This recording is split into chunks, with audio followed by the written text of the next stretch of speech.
just an average happy chappy ride. You and your friends are having a good time, you're just racing, earning money, until you figure out that you actually need to do night races in order to get your car to where you need it to be. And that's absolutely amazing. That's where you want your car to be. So in order to earn the best possible income in this game, you have to have your car at a high level. Now, what do I mean by high level?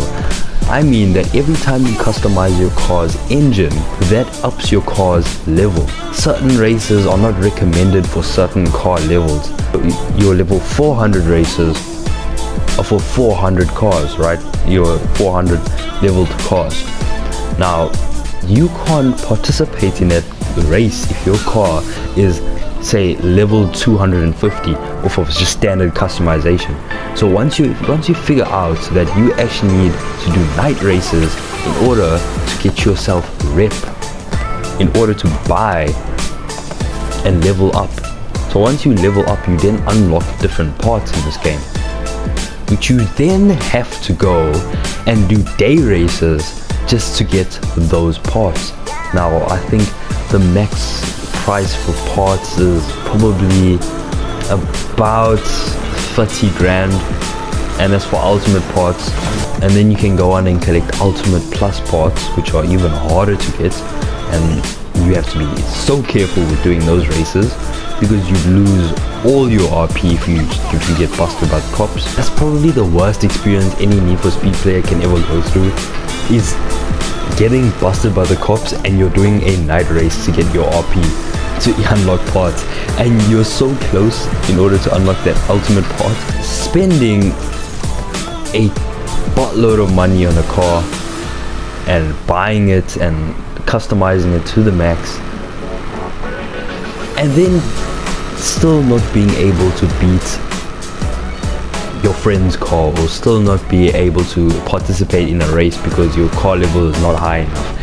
That is probably the second worst experience any player could ever go through in Need for Speed Heat. Then I bought a Lambo, and there's this one car in the game which I posted in my last video. It's the best car in the game ever created. It has to be the Porsche 911 Carrera. This thing is so nimble on the road that it can beat any car in any race. I'm not too sure about the Koenigsegg Regera because, I mean, this car is just absolute beast. But it can beat any other car on a flat race. And that car is amazing. It's nimble, it's light, and it's pretty fast once you get it upgraded. Nice. That is probably the second worst thing a Need for Speed player could ever experience. Customizing a car and still not being able to beat the Porsche 911 Carrera. Last and final worst thing a Need for Speed player could ever go through in this game is not unlocking your high pay races. The grind for it, but the ending, the result is so rewarding, because each race is like 75 grand. Because most players, they give up like mid-game, you know, they get to level 20 or so, and they're just like, we don't want to play anymore because this is too hard, you know, you can't get that far.